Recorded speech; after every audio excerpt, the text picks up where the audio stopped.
Salut à tous, nouvelle vidéo. Alors, donc, devenir rentier au niveau psychologique. Donc, il y a, mine de rien, un chemin, un travail psychologique à avoir. Voilà, c'est aussi un état d'esprit, c'est pas que un fait. Si on s'en tient juste aux faits, après, il n'y a plus grand-chose, quoi, hein. Voilà, on est rentier, point. Donc il faut anticiper, il y a pas mal de choses à prévoir, de choses importantes à savoir également. En fait, j'ai eu cette idée de vidéo, donc j'ai commencé un podcast qui sortira peut-être, je l'espère, parce qu'on a eu quelques soucis techniques, avec Victor Laura, qui a écrit le livre La retraite à 40 ans. Voilà, dans lequel il voulait mettre en avant un parcours, un cheminement vers l'indépendance, vers la rente. Et donc voilà, j'ai trouvé ça intéressant et j'ai des choses à exprimer là-dessus, donc c'est parti. Et toi, tu fais quoi? Moi, bah rien, je suis rentier. Alors déjà, dire rien, c'est très négatif. Cette situation est aussi très mal vue par la société. Donc la meilleure réponse, c'est moi je suis moi et toi, tais-toi. Non, trêve de plaisanterie. Moi personnellement, je dis que je suis investisseur immobilier parce que c'est ce qui me permet de vivre au quotidien. Et je pense que je dirais toujours ça. Et puis les gens ont besoin de nous mettre dans des cases pour que ça corresponde au code de la société en fait. Même si d'ici quelques années, moi, je dirais plutôt que je serais un essayiste en tout genre, parce que j'adore tester des nouvelles choses qui m'intéressent. Mon mindset, c'est plutôt à tendance minimaliste. Step by step, chaque chose en son temps. Carpe diem, on profite de l'instant présent, on saisit les opportunités. Tout vient à point à qui sait attendre. Il faut rester confiant sur l'avenir. On fait les efforts nécessaires, puis les résultats arriveront de manière parfois surprenante et inattendue. Merci à la loi de l'attraction. Là, je vais vous évoquer un élément dont j'ai jamais fait trop part, mais qui est important, qui pourra aider certains à avancer, certains qui se reconnaîtront un peu dans ma position sur leur parcours, ou ça risque de vous arriver aussi. En fait, j'ai vécu dans le futur de mes 22 ans, donc dans l'entrée dans la vie active à peu près, jusqu'à mes 25 ans. Mon esprit était dans le futur en fait, pour pouvoir endurer le présent. Donc à cette époque-là, j'étais salarié et je vivais très mal cette position. Et voilà, je voulais être indépendant le plus rapidement possible, avoir des revenus complémentaires qui me permettent de vivre. Et la luminosité est pas top, mais c'est pas grave, on va faire avec. C'est un nuage, merci le nuage. Et aujourd'hui, je suis dans le présent par contre. Voilà, je construis petit à petit mon avenir proche. Donc petit tips pour être dans le présent, on peut se concentrer sur sa respiration. Donc, pour empêcher notre esprit de cogiter sans cesse, dans tous les sens, on peut, par exemple, avant de s'endormir, respirer en comptant jusqu'à 5 et expirer de même en comptant jusqu'à 5. Voilà. Et de cette manière, en gonflant le ventre tout en inspirant, on active le système nerveux parasympathique qui aide à nous relaxer et à nous détendre. Et voilà, le fait de compter en même temps, ça occupe notre esprit, ça fait qu'on ne pense pas à autre chose. Donc j'ai fait, on va dire, un mini burn-out quand j'ai atteint la fameuse indépendance financière à 25 ans. Voilà, j'avais une sorte de syndrome de l'imposteur mélangé à une peur du manque parce que j'étais indépendant smicard, quoi, hein, c'était pas non plus Byzance. Voilà, je suis quelqu'un de sécuritaire et dans l'anticipation à la base, plutôt dans la prévention et gestion des risques. Donc j'avais un business très rentable, mais je savais que ça ne pouvait pas durer.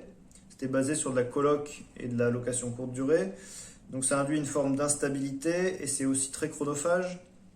Ça correspond de moins en moins avec nos désirs qui tendent vers plus de sérénité. Donc être rentier stressé, c'est pas une vie, je vous le dis tout de suite. Donc c'est là qu'il a fallu que je mette en place différents objectifs, différents besoins pour pouvoir me tirer de là, on va dire. Donc ça a duré une semaine à cette époque-là où j'ai mis en place toute une stratégie pour avoir une route sur les 5-10 ans et pas me sentir nager dans l'indépendance financière et du coup avoir plus de sens à notre vie en fait.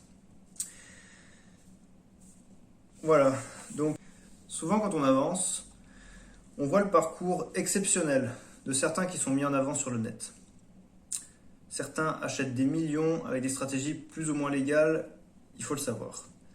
On veut dévorer le monde, on veut tout exploser, avoir une réussite aux yeux de tous.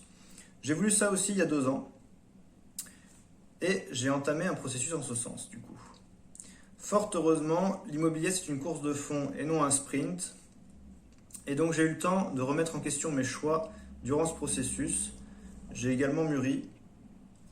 Je me suis assagi, je me suis rattaché à mon pourquoi. J'ai redéfini mes priorités à l'essentiel et réalisé aussi des réalités qu'on ne soupçonne pas ou parfois qu'on occulte. En l'occurrence, l'usine à gaz que j'allais mettre en place allait devenir ma prison dorée pour plusieurs années. Concrètement, je projetais d'acheter 10 immeubles en 1 an. Voilà. Et il faut avoir conscience que c'était pas forcément une bonne idée. Et pour ça, pour illustrer ça, je vais faire une analogie avec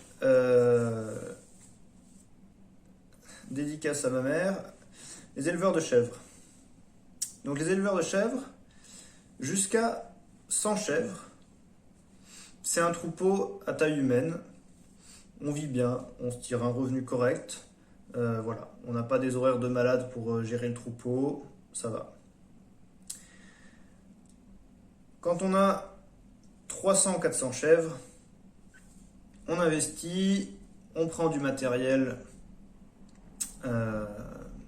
adapté pour se réduire la charge de travail et on s'en sort pareil. Voilà, on vit peut-être un peu mieux, mais voilà, on arrive à gérer, ça tourne. Par contre, quand on est entre les deux, et ben là c'est compliqué. Parce que on gagne pas assez, on n'est pas assez rentable pour pouvoir investir dans des machines qui vont permettre de nous dégager plus de temps. Et voilà, on a un temps limité, on ne peut pas non plus consacrer tout notre temps à l'élevage. Donc en fait, c'est très compliqué, on est obligé de se sacrifier. Et en fait, l'immobilier, c'est pareil. C'est soit vous arrivez à un stade très élevé, parce que vous avez un ego surdimensionné, une ambition énorme, vous avez des besoins énormes, vous avez besoin d'énormément d'argent, et donc du coup, vous savez que un rentier lambda, il va l'être en 10 ans, un investisseur immobilier lambda, il va être rentier en 10 ans, vous allez l'être, mais en 20 ans, quoi. Donc voilà, vous aurez juste mis 10 ans de plus. Est-ce que ça valait le coup de bosser autant, 10 années supplémentaires, voilà, pour pouvoir ensuite avoir un train de vie particulier? Est-ce que vous n'auriez pas pu optimiser votre train de vie, votre vision de ce futur train de vie pour pouvoir vous libérer du temps plus rapidement et profiter davantage de l'essentiel? Donc voilà, c'est important de réfléchir à tout ça et d'en avoir conscience, parce que moi ce que j'allais faire concrètement, ça n'allait pas être suffisant pour pouvoir déléguer à quelqu'un et que ça se gère bien. Et il ne faut pas oublier qu'on est toujours le capitaine du navire, Voilà, et puis même déléguer, ceux qui ont expérimenté vous le diront, c'est très compliqué. Et voilà, trouver des bons partenaires sur du long terme, trouver des salariés fidèles avec qui ça se passe bien sur le long terme. Tout ça, c'est des grandes questions, des grandes difficultés du patronat. Donc voilà. Donc méfiez-vous de votre jeunesse trop enthousiaste et de votre ego et reprenez le contrôle. Il faut réussir à lâcher prise, arrêter d'être dans le contrôle et pour ça, il faut créer un système qui nous rassure, dans lequel on est confiant. Pour moi, ça va être des biens proches de ma famille pour faciliter la gestion des urgences et davantage de locations nues ou de locaux commerciaux qui est beaucoup moins chronophage et un petit patrimoine en nom propre pour pouvoir vivre au quotidien. Par la suite, on peut également envisager des achats-reventes ponctuels pour booster notre rente, notre revenu quotidien, ou alors obtenir des fonds pour financer un projet plaisir, par exemple. Voilà. Donc maintenant, je vais vous parler d'un grand homme là, que j'ai découvert sur le net il n'y a pas longtemps. Donc c'est Serge Marquis, qui est écrivain, médecin, conférencier. Et il accueille dans son bureau des gens qui sont dans un mal-être, suite à une perte d'emploi ou suite à leur retraite par exemple, qui lui disent « Je ne sais plus qui je suis, je ne sais plus où je vais ». Donc il y a une perte d'identité et une perte de sens. Ce mal-être concerne de plus en plus de monde et on peut tomber dans ces extrêmes plus vite qu'on ne le pense quand on atteint une autonomie financière au moyen d'une rente. Où on se retrouve avec une quantité de temps très importante. Donc il faut vraiment anticiper ça et se projeter, avoir un plan B, un plan C, pour ne pas arriver dans le vide et se sentir vide de sens. Pour ne pas arriver à cette situation. Ça montre bien que, comme on dit, l'argent ne fait pas le bonheur, même s'il y contribue fortement. Sous réserve qu'on n'ait plus de blocage dans la relation à l'argent et qu'il nous permette de donner plus de sens à notre vie avant tout. Au passage, certaines personnes auront moins de soucis que d'autres à ce niveau-là. Voilà. Ça concerne davantage les personnes intelligentes qui ont tendance à être moins heureux, à cogiter davantage et se torturer l'esprit. Personnellement, j'ai aujourd'hui défini un plan B, un plan C, un plan D. J'ai pas mal d'idées pour ma retraite de rentier. Donc,